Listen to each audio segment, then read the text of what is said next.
आज हम 21 नंबर से शुरू कर रहे हैं लोकोक्तियाँ। एक हाथ से ताली नहीं बजती, मतलब झगड़ा केवल एक ही तरफ से नहीं होता।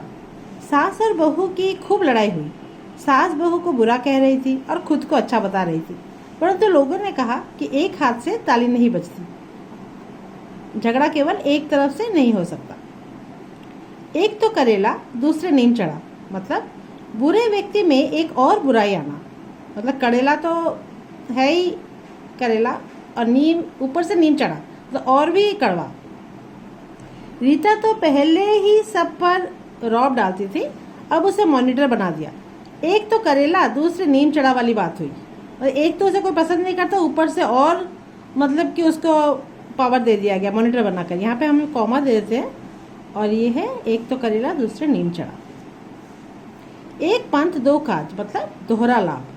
राजेश ने अपने मित्र से कहा, इलाहाबाद जाने पर उच्च न्यायालय की तारीख पर उपस्थित हो जाऊंगा और संगम पर स्नान भी करके एक पंथ दो काज करूंगा। मतलब इलाहाबाद जब जा ही रहे हैं उच्च न्यायालय के काम पर, तो वहां पर संगम पर स्नान भी कर लेंगे, मतलब दोहरा लाभ। एक पंथ दो काज। कोयले की दलाली में हाथ काले, मतलब बुरे व्यक्ति के साथ रहने से बुराई ही मिलती है। मैं तो भूल से उनके झगड़े में पड़ गया, उनके साथ मुझे भी बदनामी मिली है। सच है, कोयले की दलाली में हाथ काला, मतलब बुरे व्यक्ति के साथ रहोगे तो बुराई ही मिलेगी। कंगाली में आटा गीला, मतलब एक मुसीबत पर दूसरी मुसीबत आना। एक तो पहले ही गुजारा कठिनाई से होता है, उस पर नौकरी से छुट्टी हो गई, इसे ही कहते हैं कंगाली में आटा गीला। मतलब पहले ही पैसे कम है कि गुजारा बड़ी कठिनाई से हो रहा है, ऊपर से नौकरी छूट गई, छुट्टी हो गई, मतलब नौकरी से निकाल दिया। अब इसे कहते हैं कंगाली में आटा गीला, एक मुसीबत के ऊपर दूसरी मुसीबत आना। काठ की हांडी बार बार चूल्हे पर नहीं चढ़ती, मतलब धोखा एक बार ही चलता है। एक बार ही आपसे कपड़ा लिया और इतना घटिया निकला, आज के बाद तो आपसे कोई खरीदारी नहीं करूंगा। काठ की हांडी बार बार चूल्हे पर नहीं चढ़ती। यहाँ पर एक जिन्होंने कपड़ा खरीदा है दुकानदार से कह रहा है कि एक बार तो कपड़ा घटिया निकला, अब आज के बाद और खरीदारी नहीं करूंगा। यहाँ पे कॉमा दे दो, निकला आज के बाद तो आपसे कोई खरीदारी नहीं करूंगा। काठ की हांडी बार बार चूल्हे पर नहीं चढ़ती, ये है लोकोक्ति।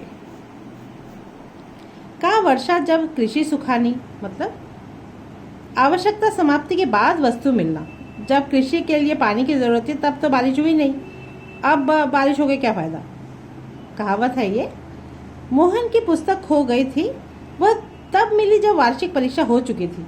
मोहन ने कहा, का वर्षा जब कृषि सुखानी, मतलब परीक्षा के पहले तो पुस्तक मिली नहीं, और अब परीक्षा खत्म होने के बाद पुस्तक मिल रही है, तो क्या फायदा। आवश्यकता समाप्ति के बाद वस्तु का मिलना।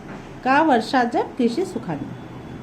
काला अक्षर भैंस बराबर, मतलब निरक्षर, मतलब बिल्कुल अनपढ़। आज भी भारत के कुछ गांव ऐसे हैं जहां के लोगों के लिए काला अक्षर भैंस बराबर है, मतलब गांव के कुछ लोग अभी भी बिल्कुल अनपढ़ हैं।